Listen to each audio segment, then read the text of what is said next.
Good morning, everyone, and welcome to Coffee and Questions. I have got a bit of a stuffed up sinus today, so hopefully I don't sound too nasally. You always sound worse to yourself, because you can't hear and stuff as well. But because of that, good morning, Avish the fish. How are you? Are you back in Australia? Avish is physiologist for Triathlon Australia and has just been to the Olympics. So how are you, Avish the fish? And are you back and how was it? Tell me all. Good morning, Kazla. Alrighty. So this morning on Coffee and Questions, if you have any questions to me as an advanced sports dietitian, please type them in and I will endeavour to answer them for you in a way that makes sense. My coffee hasn't kicked in yet, so by the end of today, I'll probably make a bit more sense than I do right now. But yes, if you've got a question for me, pop it in. And what I wanted to talk to you today about was really just a few strategies to help you manage lockdown and homeschooling and eating properly, and I guess a bit of immune system eating at the moment as well. Good morning, Kazla. Yeah, so if you've got any questions, pop them in and let me know. Good morning, Megan. Excuse me. Otherwise, yeah, a couple of things that I wanted to talk to you about at the moment. So, well, personally, I'm in Brisbane and we're locked down, which is, just fun.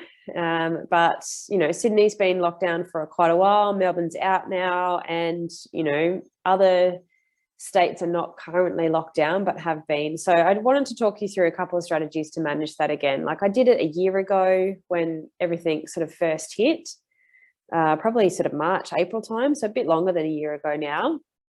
But just some things to help you so that you don't have to struggle so much trying to figure out your nutrition in the current climate. Good morning, Alana. So a couple of things that really help me and help my clients is if you're stuck at home and you're working from home and that's not normal for you, or you kind of lose your routine if that sort of happens, is like one of my biggest tips is to still pack a lunchbox for the day. So it could be like all your lunch and your snacks. It could be packing a water bottle and putting that on your desk for the day as well. But try and keep some sort of food routine by packing that lunchbox for you. And if you've got kids, do the same. Like you'd have to pack it for school. So try and do it for your homeschooling days as well. And that'll just mean that you might be bugged less by kids saying, Mum, I'm hungry, while you're in the middle of something. And also just helps keep a bit of food routine. Because I find when you're at home, and if you're not used to being at home all the time, if you're at home and you've got free access to the cupboard or the pantry or the fridge, often people procrastinate by going to look for food. And what was the term? Procrastinacking. And the other one is having lots of snackcidents, where you're bored or you're stuck in a meeting or you've got a big thing that you have to do, but you use food as procrastination. And I find one strategy to tackle that is to actually pack a lunchbox so that you know what you've got set for the day. So you've got your lunch ready, prep it the night before, or do it on the morning if you're up early. Good morning, Nicola. And just get a bit of structure and routine to that day. So hopefully that's one tip that helps, particularly for kids that are at home. Packing them at like a school day lunchbox is going to help. One, set them up with, similar sort of food choices and routines, but you don't have to stop your work day constantly to get them snacks and get them lunch every time they come and whinge to you that they're hungry. The other sort of tip I have for you, if you're stuck at home more or you having to cook more, because, a lot of restaurants are closed, nobody's eating out much at the moment. You can still get takeaway, but you might find yourself, just like a year ago, that you're having to cook yourself at home a little more. And so one of the things that I launched last year was the weekly menu plan. And here's one I prepared earlier. It is a dietitian approved menu for the week, and it includes all of your dinners laid out for you. And then your shopping list to go and get everything that you need for that. So it just takes all that thought and the stress and the effort having around having to try and figure out what you need to eat for the week. Like if you're not used to that, if you're somebody that maybe eats out a lot, or rely on someone else cooking your food all the time, and you suddenly found yourself having to cook again, then something like this can be a really useful tool in your toolkit, because I've done all that hard work for you. There's certainly people that love to do like meal planning and menu planning and things, and there is people that hate it, absolutely hate it. And so this is for you if you hate doing it. If you have no idea what to be eating, like trying to find some ideas, you can waste hours trying to figure out, like find some recipes that look good, and then you buy all the stuff, and then you cook it, and then cook it, and it tastes like crap. And so it's a waste of time, it's a waste of ingredients. And I don't know about you, but I hate eating shit food, particularly if you spent hours slaving away trying to make it. So have a look at the weekly menu plan. I'll pop the link in here after we're off. But I just kind of wanted to remind people of this as a really cool tool in your toolkit that could be useful for some people. So yes, dinners and shopping list, and then you get access to the recipe database as well, which is it's over 120 recipes now that I've developed, and I'm constantly adding to it. There's a whole range of stuff coming soon. So that could be a good strategy if you are now at home more, having to cook more, and have no idea what the frick to eat. So that's another thing that can help you, just to try and keep a bit of structure and organization to your days, because it can be so easy to just go, oh, I'm just going to get Uber Eats like constantly. Particularly if you're not trying to go to the shops too often, or, you know, this for us, we shop once a week. Like we do this. This is why it got developed, because this is what we do. And we shop once a week. So it lowers your risk, I guess, of being out of the house more often than you need to. You're not having to duck to the shops every day because you've forgotten something, or you need, you know, a couple of things to make something. It's all organized, it's planned. You've got everything there in a list. Shop once a week, and then you don't have to go back to the shops again as well. So yeah, good COVID safe shopping plan. All right, the other sort of strategy for you, if you are stuck at home and you're feeling a bit sorry for yourself, is to make sure you are moving.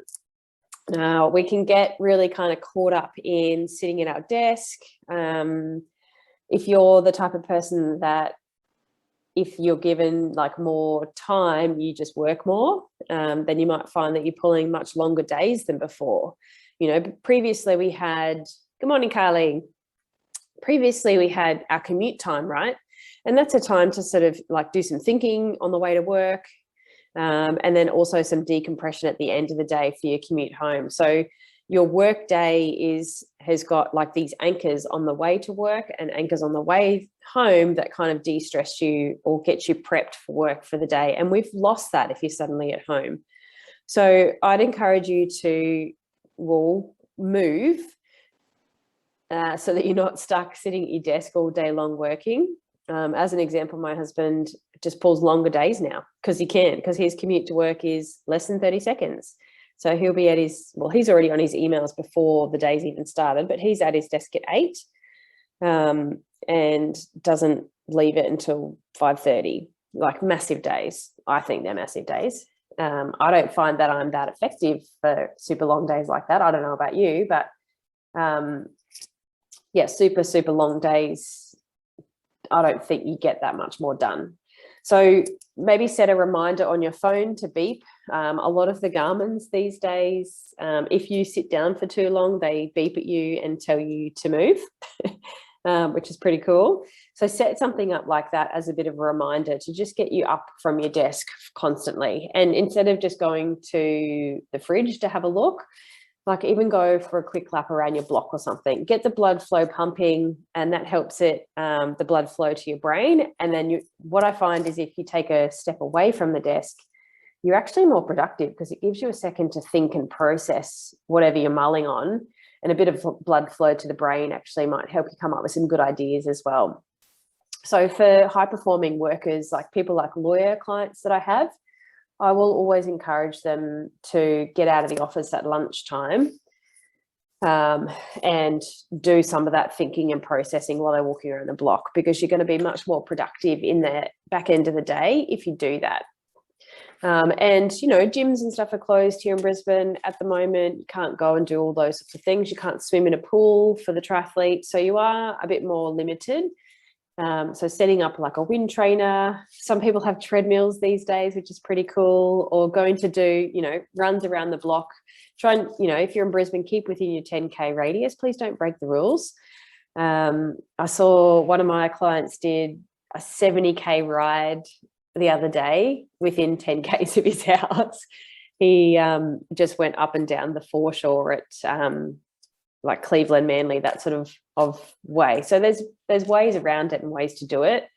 Don't be a dick about it. Just, yeah, stick within your 10K radius and just make sure you are moving every day, even if it's going for walks around the block.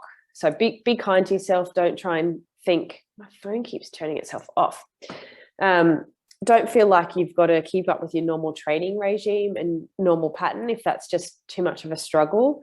Be kind to yourself and maybe drop back to easy runs or just walks around the block, but do something to make sure you're moving, because it's going to be so much better for your overall health and your mental health. And every time you exercise, you actually release your immune cells into the system. So it's good for your immune system to be moving, even if it's just a brisk walk. All right, my other tip for you, if you are not feeling great, like I am not feeling great currently, is to try and make sure you are eating the rainbow at the moment. So try and get your 2 serves of fruit, 5 serves of veggies every single day. And that is going to make sure you get a huge range of all the vitamins and minerals to help support your immune system. But you should be doing that for general health anyway. We know that a lot of our immune system comes from our gut. And so we want to make sure we're feeding our gut microbes all that delicious fiber and prebiotics that they love to help with that immune response as well. If you are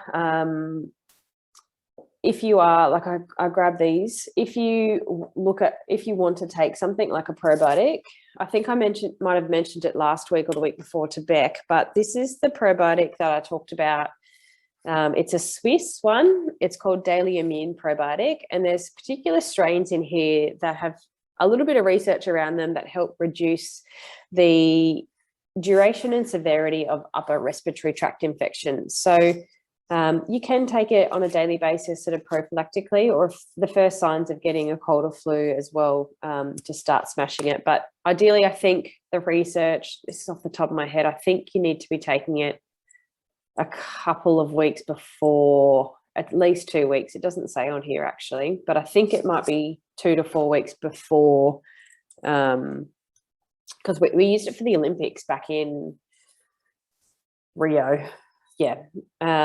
So something like that could be useful. So I'm taking that every day and have been for a couple of months, because my immune system has not been great with everyone being sick lately. So there's that one. I'll try and bring it up close here and here. And the other evidence around supplementation is zinc and vitamin C. So this is another product, not sponsored by Swiss at all. I know they're both Swiss.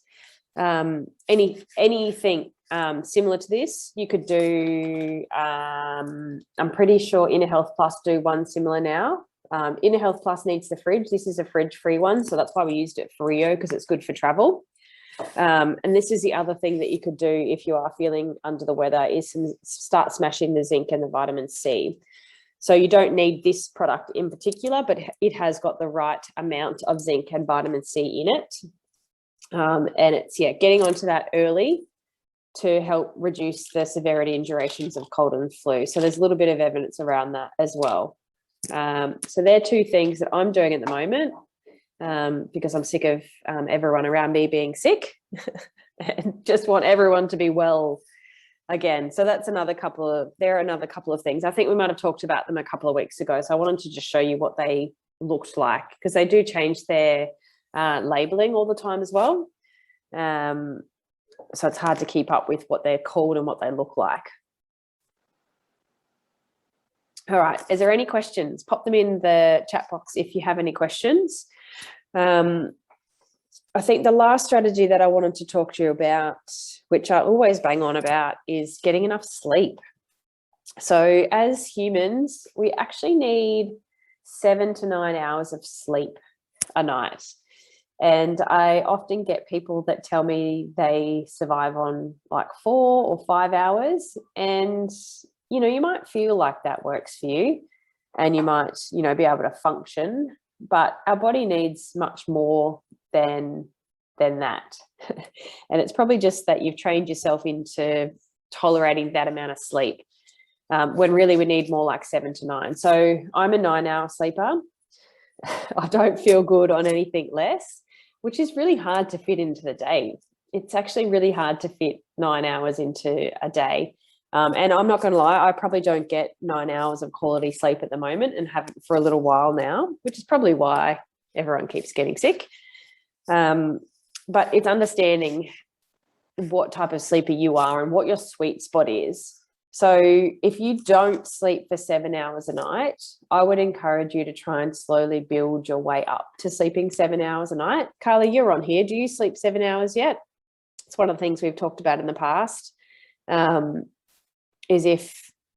Carly was what, 6.5 hour sleeper, and we were trying to push her sleep up. Good morning, Beck. And other Beck and Beck. Because it's really important for like our overall health and our immune system, but also sleep is our ultimate form of recovery as an active person. It trumps everything else. So if you're not getting enough sleep, then chances are you're under recovering, and we only get fitter and faster and better from the training that we recover from and we adapt from. So if you're finding that you are starting to get tired and fatigued, and you don't think it's a missing nutritional link, then maybe sleep could be a factor in that. So I would look at your sleep and have a look at the total number of hours and what your sleep quality is like, and implement some strategies to actually improve that sleep quality. There's a few nutritional things that you can do. But a lot of it is also just sleep hygiene, making sure your environment is good, having a look at your sleep wind down, sort of the segment of your evening. So what's happening in the couple of hours before you go to sleep, to improve your overall sleep time and sleep quality. So I would encourage you, if you're not getting 7 hours, to try and work your way to get that. And, if you're not used to that, if you're a 5-hour sleeper, that's a long way away. So you might want to do that over a few months. But I was just looking for my phone and it's right there. To start tracking your sleep to start with. There's some really cool sleep tracking apps now that measure a whole lot of stuff. So the one that I use personally is called Sleep Cycle. I'm pretty sure I'm on the paid version. I've been on the paid version for a long time. But it tracks your overall sleep time. Like you turn it on, it's my alarm, and it tracks your quality as well. So you can see when you're awake and when you're in really deep sleep and when you're in light sleep. So you can have a look at what your sleep efficiency is like as well. There's a few other things within the app that are useful, like there's a wind down time and you can get music and stuff to play through that if you wanted to. What I also like about it is that it has a sleep wake up like range. I don't know what the right word is, but it's got a range where you can set your range for being woken up for as long as you want, but it could be like a 10-minute window that you want to wake up in, or a 30-minute window that you want to wake up in, and it'll wake you up when you are in your light phase of sleep rather than a really deep phase of sleep. So when you feel tired and zonked for the day after you've just woken up, sometimes it's because you've woken up in a really deep phase of sleep. So it's really useful to help you wake up when you're in a bit of a lighter phase, and then you're more likely to feel fresh and refreshed for the day too if you're waking up in that more lighter phase of sleep. So I find that really useful, and that might be something to have a look at too if you need help with your sleep hygiene, want to have an understanding of how long you sleep for and what your sleep quality is like, to try and improve that, because it has a huge range of health benefits by getting good quality sleep. All right, cool. So they were the sort of things, my top tips that I wanted to talk about today, just for helping you if you're stuck at home in isolation with kids, and just to help keep a bit of a healthier sort of food and exercise rhythm, rather than falling into a hole and giving up, I'd encourage you to put a few things in place to help with some sort of normality in what is not a very normal time.